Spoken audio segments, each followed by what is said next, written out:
x is equal to 3 है, तो ये भी पॉलिनोमियल है और अब हम इसको यूं लिख सकते हैं 3x रेज़ टू पावर 0।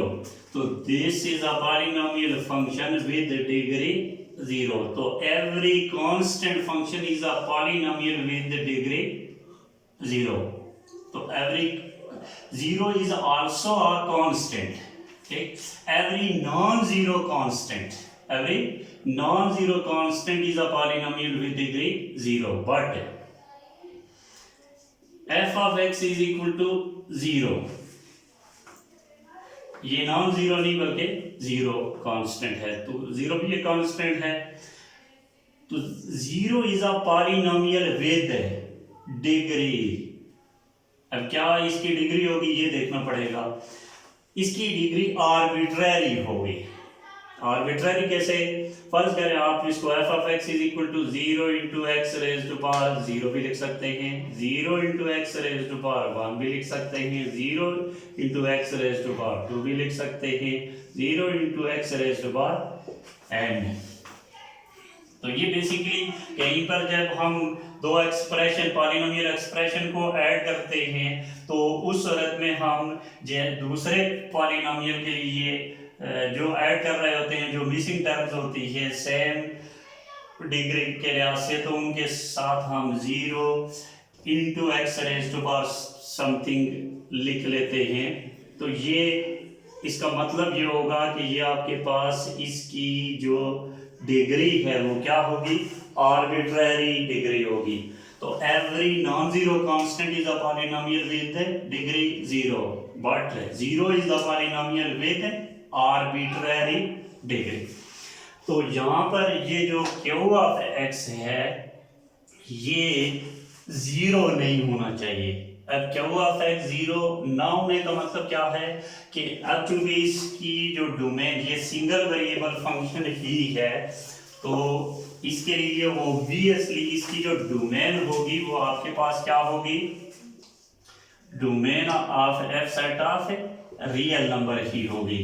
जो मैंने पहले बताया था कि सिंगल वेरिएबल फंक्शन की मैपिंग ही R टू R होगी, लेकिन इसमें डिवाइजर में q ऑफ x यानी वेरिएबल कोई अगर एग्जिस्ट करता है तो किसी भी पॉइंट को नहीं रियल नंबर्स में से पुट करेंगे जिस पर q ऑफ x क्या हो जाए? 0 हो जाए। अब अगर 0 होगा तो 0 का टेबल किसी भी नंबर पर नहीं जाएगा, यानी वो अनडिफाइंड हो जाएगी। तो डोमेन में से फ्रेशनर फंक्शन के लिए वो point set of real number में से निकाल देंगे जिन पर q ऑफ x अनडिफाइंड हो। मिसाल के तौर पर f of x is equal to आपके पास x over x square minus 4। इसमें p ऑफ x आपके पास क्या है? x है, और q ऑफ x आपके पास x स्क्वायर माइनस 4 है। अब ये कहां पर 0 होगा? x स्क्वायर माइनस 4, यानी q ऑफ x आपके पास x स्क्वायर माइनस 4 है। तो अगर x को आप 2 पुट कर लें तो ये आपके पास 2 square minus 4 is equal to 0, और इसी तरह अगर q आप माइनस 2 पुट कर दें तो माइनस 2 स्क्वायर माइनस 4, ये भी 4 माइनस 4 यानी 0 हो जाएगा। तो उस सूरत में ये अनडिफाइंड हो जाएगा। तो इसका मतलब ये है कि इस एग्जांपल के लिए f of x is equal to x over x square minus 4, इसकी जो डोमेन होगी वो क्या आ जाएगी? सेट ऑफ रियल नंबर होगी। डिफरेंस कौन से पॉइंट रियल नंबर से निकाल देंगे? -2 और 2, चूंकि पॉइंट्स पर फंक्शन क्या हो जाएगा? अनडिफाइंड हो जाएगा। अब आपने एग्जांपल्स के तौर पर जितने भी एक्सरसाइजेज में डोमेन और रेंजेस मालूम करनी है तो वो आप मालूम कर सकते हैं, वो पिछले लेक्चर में भी मैंने बता दिया था।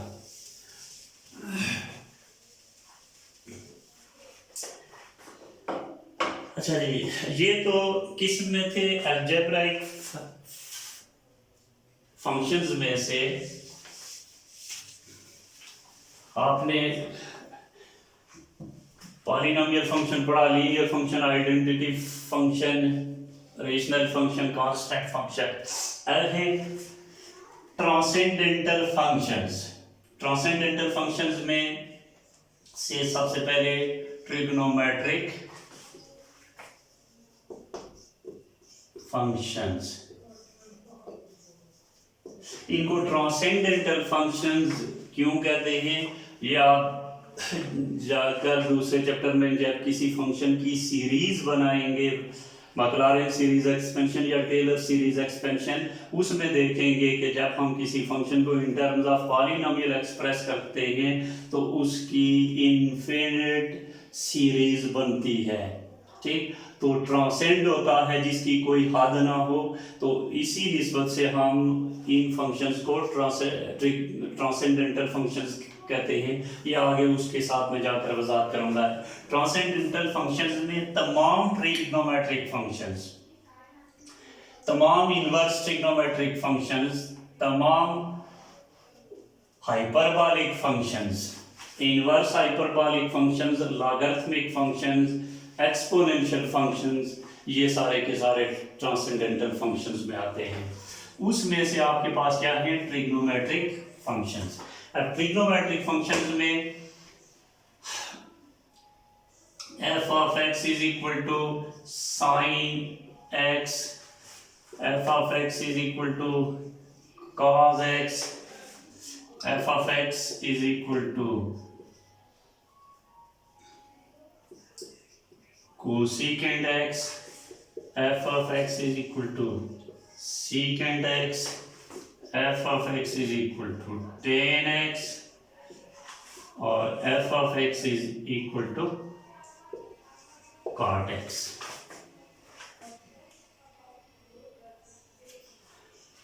तो ये 6 ट्रिग्नोमेट्रिक फंक्शंस हैं। अब ये याद रखना कि ये आपने फर्स्ट ईयर में भी चैप्टर नंबर 13 में पढ़ा होगा कि ये जो ट्रिग्नोमेट्रिक फंक्शंस हैं, यानी ऑर्डिनरी ट्रिग्नोमेट्रिक फंक्शंस, ये सारे बाइजेक्टिव फंक्शन नहीं हैं। ये सारे बाइजेक्टिव फंक्शन नहीं हैं, और जब ये बाइजेक्टिव फंक्शन नहीं है तो इसका मतलब इनके इनवर्स एग्जिस्ट नहीं करते, क्योंकि इनवर्स की एग्जिस्टेंस के लिए हमने पढ़ा था कि the inverse of the function exists only if the function is bijective। तो इन तमाम, लेकिन आपने देखा कि हम फिर तमाम ट्रिग्नोमेट्रिक फंक्शंस की इनवर्सेस भी निकालते हैं और उसको हम पढ़ते भी हैं। तो कैसे फिर हम इन ट्रिग्नोमेट्रिक फंक्शंस के इनवर्सेस लिखते हैं जबकि ये बाइजेक्टिव ही नहीं है। तो याद रखना, तमाम ट्रिग्नोमेट्रिक फंक्शंस को, उनकी डोमेन्स को हम रिस्ट्रिक्ट करते हैं ताकि वो बाइजेक्टिव फंक्शन बन जाए। तमाम ट्रिग्नोमेट्रिक फंक्शंस की डोमेन को हम क्या करते हैं, रिस्ट्रिक्ट करते हैं ताकि वो क्या बन जाए, बाइजेक्टिव फंक्शंस बन जाए। तो वो जो ट्रिग्नोमेट्रिक फंक्शंस होंगे विद रिस्ट्रिक्टेड डोमेन्स, उनको हम प्रिंसिपल ट्रिग्नोमेट्रिक फंक्शंस कहते हैं। तो ऑर्डिनरी ट्रिग्नोमेट्रिक फंक्शन जो हैं वो बाइजेक्टिव नहीं हैं, लेकिन कौन से ऐसे ट्रिग्नोमेट्रिक फंक्शंस जिनकी डोमेन को रिस्ट्रिक्ट किया जाता है ताकि वो बाइजेक्टिव फंक्शन बन जाएं, उनको हम प्रिंसिपल ट्रिग्नोमेट्रिक फंक्शंस कहते हैं। और इनवर्स हम प्रिंसिपल ट्रिग्नोमेट्रिक फंक्शंस के ही ले सकते हैं। ये हम इनवर्सेस में जाकर देखेंगे। तो सबसे पहले इसमें से f of x is equal to sine x यानी साइन फंक्शन, तो ये भी सिंगल वेरिएबल फंक्शन है और इसका मतलब ये है कि इसकी डोमेन क्या होगी, सेट ऑफ रियल नंबर होगी, यानी इसकी मैपिंग R टू R होगी। रेंज के लिए मैंने बताया था कि जरूरी नहीं कि सारे का सारा आपके पास क्या आए, सेट ऑफ रियल नंबर ही आए। ठीक, कोई सबसेट आ सकता है किसका, रियल नंबर का, वो कहीं सिंगल टर्म सेट भी हो सकता है, पूरा रियल सेट भी हो सकता है। अब अगर आप इसको देखें एफ ऑफ एक्स को, f of x is equal to sine x, तो इसके लिए जो इसकी डोमेन है वो सेट ऑफ रियल नंबर होगी, सेट ऑफ रियल नंबर होगी। लेकिन आपने ये देखा कि साइन जीरो आपके पास क्या है, जीरो है, और साइन 90 आपके पास 1 है, फिर साइन पाई यानी 180 आपके पास 0 है, साइन 270 यानी 3π/2 आपके पास -1 है। अब ये सारे के सारे पीरियाडिक फंक्शंस हैं, सारे के सारे क्या है, पीरियाडिक फंक्शन। पीरियाडिक फंक्शन के लिए अगर आपके पास कोई एफ ऑफ एक्स है, y is equal to f of x, तो इसके लिए f of x plus p वापस क्या हो जाए, एफ ऑफ एक्स के इक्वल हो जाए, where p is a least positive real number. तो उस सूरत में हम क्या कहेंगे कि ये पीरियाडिक फंक्शन है विद पीरियड पी। अब इसी के लिए मिसाल के तौर पर F of x is equal to आपके पास क्या है, साइन एक्स है, तो एफ ऑफ एक्स प्लस आप 2 पाई करते हैं, तो यानी साइन ऑफ एक्स प्लस 2 पाई। अब इसको फार्मूले की मदद से लिखें या डायरेक्ट डेफिनेशन यूज कर लें कि एक्स प्लस 2 पाई को 4 इंटू π/2 लिख सकते हैं, यानी 4 मल्टीप्लाई बाय एलाइड एंगल π/2। तो आपने फर्स्ट ईयर में भी पढ़ा कि when theta is added to और subtracted from even multiple of allied angle then trigonometric ratios remain same. तो उस सूरत में आपके पास ये वापस क्या आ जाएगा, साइन ऑफ एक्स। आप इसको फार्मूले की मदद से भी चेक कर सकते हैं, साइन अल्फा प्लस बीटा। तो ये आपके पास मैं डायरेक्ट लिख रहा हूँ, ये क्या आ जाएगा, साइन एक्स। तो ऐसे मिसाल दे रहा हूँ कि ये जो साइन एक्स है, ये इसका मतलब वापस क्या आ गया, F of x plus P यानी sine X plus P again is equal to sine X, यानी वापस आपके पास एफ ऑफ एक्स आ गया। तो इसका मतलब ये पीरियाडिक फंक्शन है। इसी तरह ये तमाम ट्रिग्नोमेट्रिक फंक्शन जो है ये सारे के सारे पीरियाडिक फंक्शन है, और इसी पीरियाडिसिटी की वजह से इनके इनवर्सेस एग्जिस्ट नहीं करते। तो इसीलिए हमें इनको रिस्ट्रिक्ट, डोमेन रिस्ट्रिक्ट करके इनको बाइजेक्टिव फंक्शन बनाना होता है। तो अब इसके लिए आप देखें कि इसका मतलब ये है कि इसका इमेज क्या आ रहा है, या 0 आ रहा है या 1, या फिर ये 0 फिर -1। तो इसका मतलब इसकी मैक्सिमम वैल्यू क्या है, 1, और जो मिनिमम वैल्यू है क्या है, -1। बाकी तमाम रियल नंबर्स पर इसकी value with in the interval lie करेगी -1 to 1, -1 to 1। तो इसका मतलब ये हुआ कि इसकी जो रेंज है, range of f is equal to क्या हो जाएगी, -1 to 1, जो कि सबसेट होगा किसका, सेट ऑफ रियल नंबर का। अब रेंज से मुराद खाली यहाँ पर देखना कि -1 to 1 है। फर्ज करें आपको एक ट्रिग्नोमेट्रिक इक्वेशन दी जाती है, तो आपको पता होना चाहिए फौरन इस डेफिनेशन को देखकर, sine x is equal to मिसाल के तौर पर मैं लिखता हूँ 2।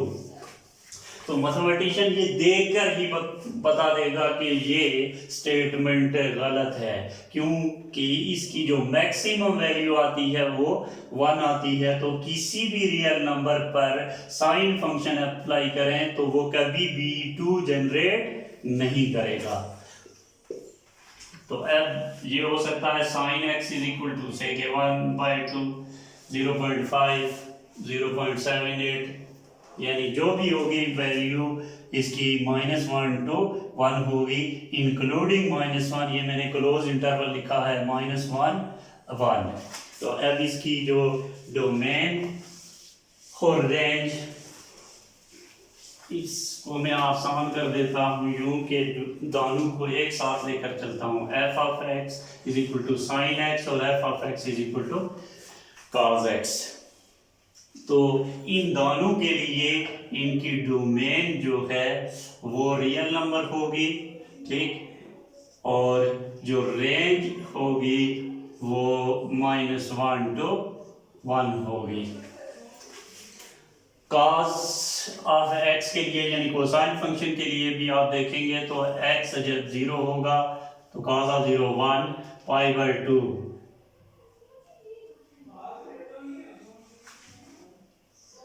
जब होगा तो ये 0, फिर पाई यानी 180 होगा तो -1, और इसी तरह 370 होगा तो अगेन 0। तो इसका मतलब इसकी वैल्यू -1 1, तो π/2 पर भी ये 0, 370 पर भी ये वापस 270 पर भी वापस ये 0। तो इसका मतलब ये है कि जो cos फंक्शन है उसके लिए भी जो रेंज है वो -1 to 1 ही है।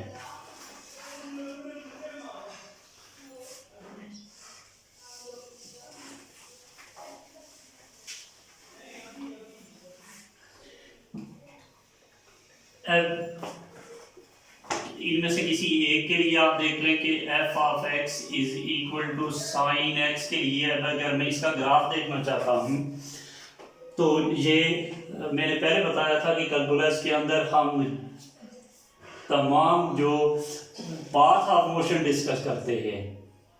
तो जो भी कोई पार्टिकल मूव करेगा, जो पाथ डिटरमिन करेगा, वो कैलकुलस के अंदर उसकी प्रॉपर्टीज को स्टडी किया जाएगा।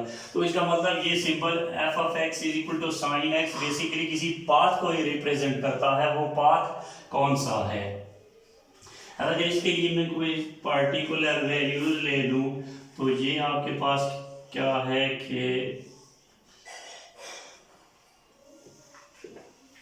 x f ऑफ x 0 तो साइन 0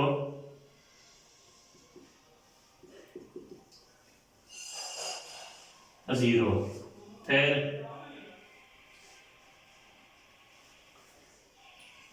π/6 में वो वैल्यूज यूज कर रहा हूं जो आप ऑलरेडी जानते हैं।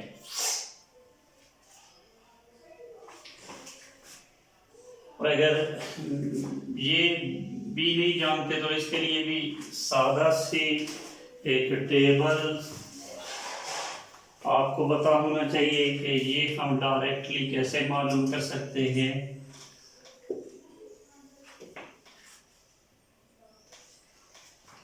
ये x यानी एंगल होगा, ये साइन x और cos x।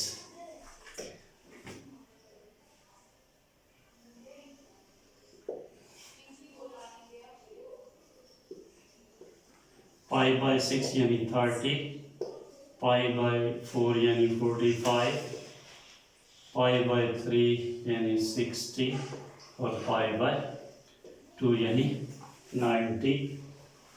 इनकी आप काउंटिंग कर लें। इनके लिए आप साइन की वैल्यू क्या है, कॉस की वैल्यू क्या है, इसके लिए ये टेबल ज़हन में होना चाहिए। इसको आप इसकी नंबरिंग कर लें 0 1 2 3 4। तो साइन के लिए क्या करेंगे, जो 0 के लिए है कि इसके लिए आपने जो नंबरिंग की उसमें जो लेबल रखा वो क्या है 0। इसको जो लास्ट आपने नंबर रखा इसके लिए लेबलिंग के लिए वो क्या रखा 4। तो इसको क्या कर लें 0 डिवाइडेड बाय 4 स्क्वायर रूट ले लें तो ये रिस्पेक्टिव वैल्यूज आना शुरू हो जाएंगी। तो ये 0 डिवाइडेड बाय 0 0 आ जाएगा, 0 का स्क्वायर रूट 0। π/6 के लिए आपने नंबर क्या रखा 1, तो 1 को डिवाइड करें 4 से, उसका स्क्वायर रूट ले लें तो 1/2। तो साइन π/6 क्या आ जाएगा 1/2।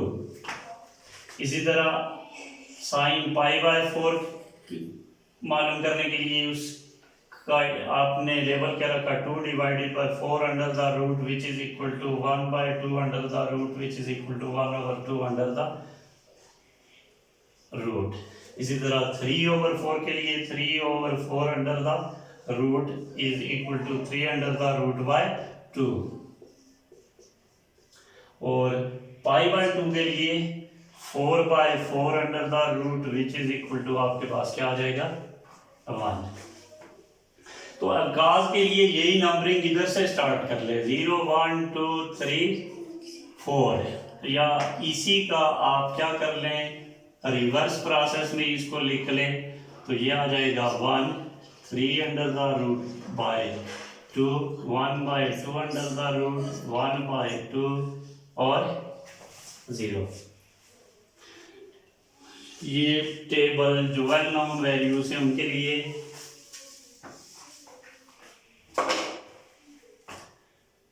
अब हम बात कर रहे थे साइन फंक्शन के ग्राफ के लिए, तो ये x है और f ऑफ x, 0 पर साइन 0,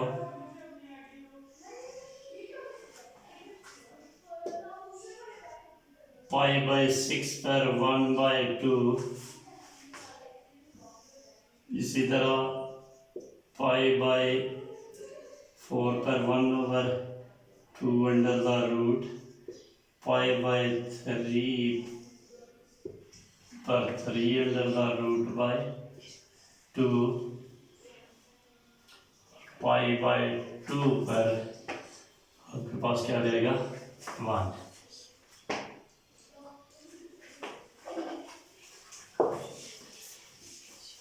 अब अगर इसको मैं थोड़ा एक्सपेंड कर दूं इस सेंस में कि आपके पास ये 0, इसकी डिवीजन ले लेता हूं मैं, यहाँ पर आपके पास π/2 पाई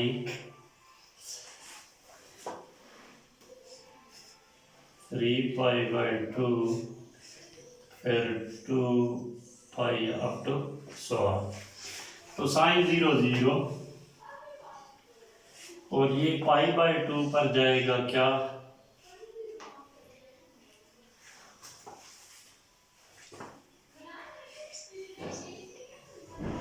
1, फिर पाई पर 0, 3π/2 पर -1 और 2π पर फिर 0, तो इसका मतलब ये यूं जाएगा।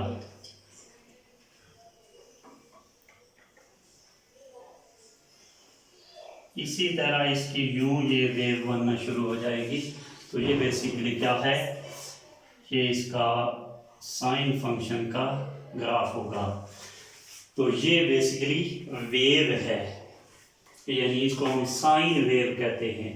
ठीक, अब ये याद रखें कि आपके पास f of x is equal to, जब हम लिखते हैं अर्ज करें कि a साइन b x, तो ये जो कांस्टेंट मल्टीपल होगा विद ट्रिग्नोमेट्रिक फंक्शन, ये इसके एम्पलीट्यूड को बढ़ाएगा। ठीक है, फर्ज करें कि आपके पास ये है f of x is equal to sine x, और दूसरा है f of x is equal to 2 sine x। तो अब अगर आप π/2 लें तो साइन f ऑफ x यानी π/2 के लिए साइन π/2 आपके पास क्या आ जाएगा 1 आ जाएगा, और यहाँ पर आपके पास f ऑफ π/2 क्या आ जाएगा 2 इंटू साइन π/2, तो 2 इंटू 1 यानी क्या आ जाएगा 2।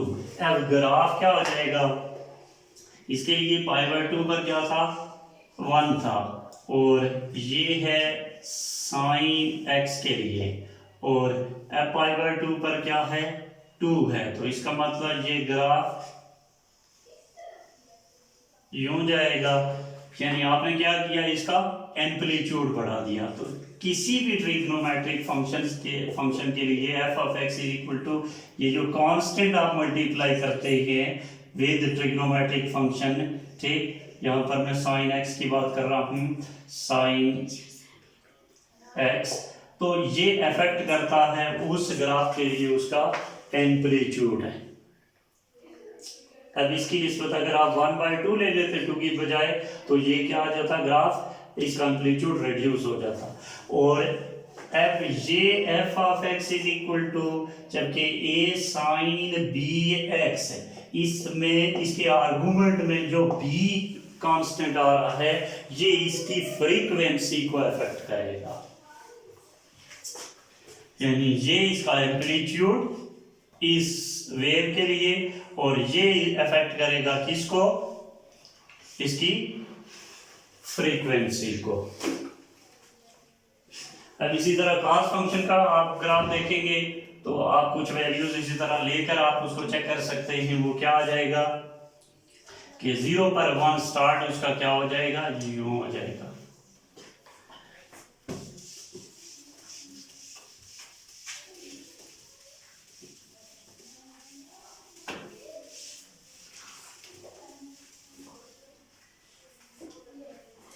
अब ये तो थे कौन से, साइन फंक्शन और कॉस फंक्शन, जिसके लिए हमने डोमेन और रेंज पढ़ी। अब अगर आपके पास F of x is equal to क्या है, tan x है, और यहाँ पर F of x is equal to cot x है, तो F of X tan x को क्या लिख सकते हैं, sin x over cos x। अब हमने कहा कि ये R टू R इसकी मैपिंग होगी, तो इसके डिवाइजर में cos x आ रहा है, तो किसी भी रियल नंबर पर जब cos 0 हो जाए तो ये फंक्शन अनडिफाइंड हो जाता है। तो इसका मतलब यहाँ पर cos x क्या नहीं होना चाहिए, 0 नहीं होना चाहिए। वो कब 0 होता है, x अगर आप ले लें क्या, π/2 ले लें, 3π/2 ले लें, 5π/2 ले लें, अप टू सो ऑन, तो इसका मतलब ये है कि जब भी x आप क्या लेंगे, 2n+1 π/2 where n is an integer, तो उस सूरत में cos x आपके पास क्या आ जाएगा, 0 हो जाएगा। तो tan x के लिए cos x डिवाइजर में है तो ये 0 नहीं होना चाहिए। इसका मतलब ये हुआ कि इस tan x की जो आप डोमेन लिखेंगे वो क्या होगी, set of real number difference of x such that, कैसे x आपने रियल नंबर में से निकाल देने हैं जो इक्वल हूँ किसके, 2n+1 π/2।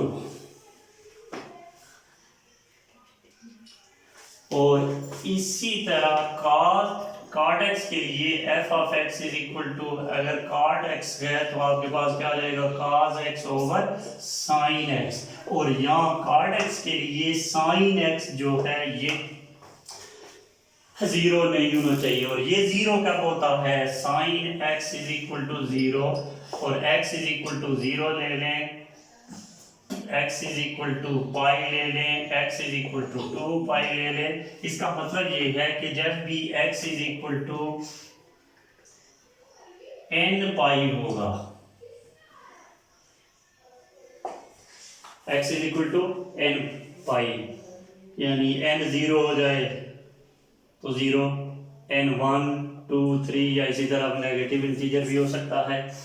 तो इसका मतलब साइन x कब 0 होता है, जब x is equal to n pi हो। तो एज cot फंक्शन की इसका मतलब डोमेन क्या आ जाएगी, set of real number difference x है। x निकालेंगे कौन से, such that x is equal to n पाई।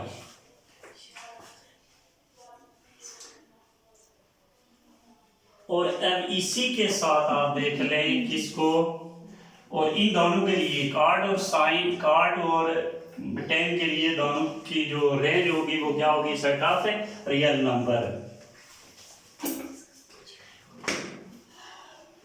इसके लिए भी पार्टिकुलर आप पॉइंट्स लेकर उसको ऑब्जर्व कर सकते हैं। अच्छा, अगर आपके पास f of x is equal to cosecant x है, यानी इसको हम 1 ओवर साइन x लिखेंगे। तो अब देखें अगेन डिवाइजर में साइन x आ गया, तो इसका मतलब इसकी डोमेन वही होगी जो किसकी है, cot x, चूंकि cot x में भी डिवाइजर में साइन x आ रहा है।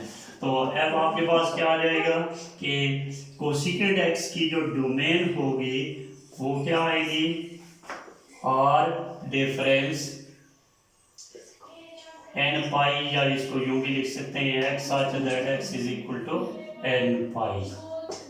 ठीक, इसका मतलब कि इसकी कोसिकेंट और कॉर्ड एक्स की जो डोमेन है वो क्या है, सिमिलर है। इसी तरह अगर आपके पास F of x is equal to secant X है तो सीकेंड रेसिप्रोकल होगा cos का, यानी 1/cos एक्स। तो यहाँ पर cos 0 नहीं होना चाहिए, और cos 0 कब होता है, 2n plus 1π/2 even multiple of π/2। तो इसका मतलब इसकी डोमेन जो होगी सीकेंड एक्स की वो क्या होगी, R difference X such that X is equal to 2n plus 1π/2।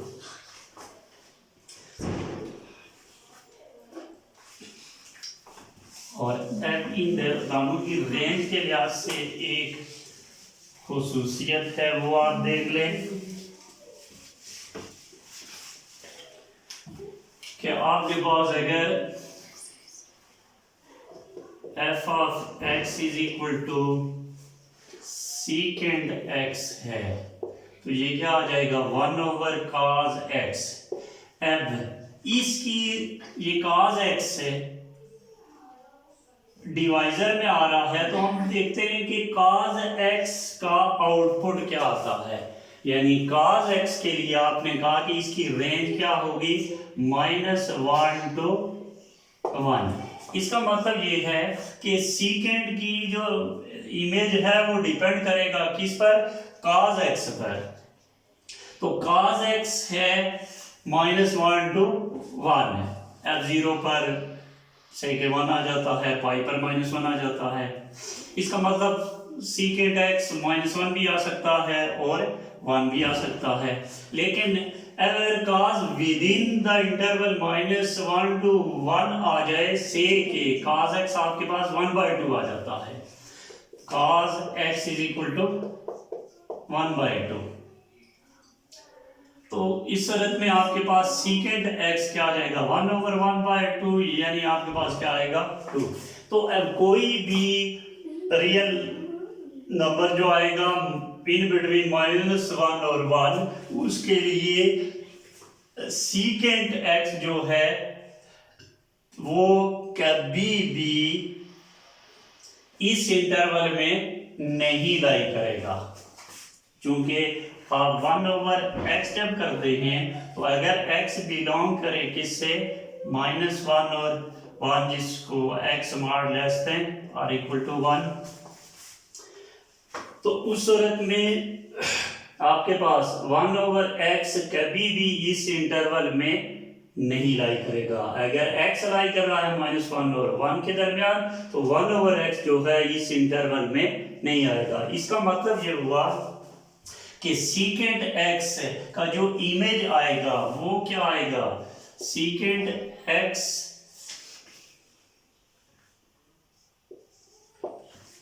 Greater than और इक्वल टू 1 आ सकता है, और सीकेंट x लेस देन और इक्वल टू -1 आ सकता है। यानी इसकी आप अगर रेंज देखें तो वो क्या आएगी, रियल लाइन पर ये आपके पास -1 और ये आपके पास 1।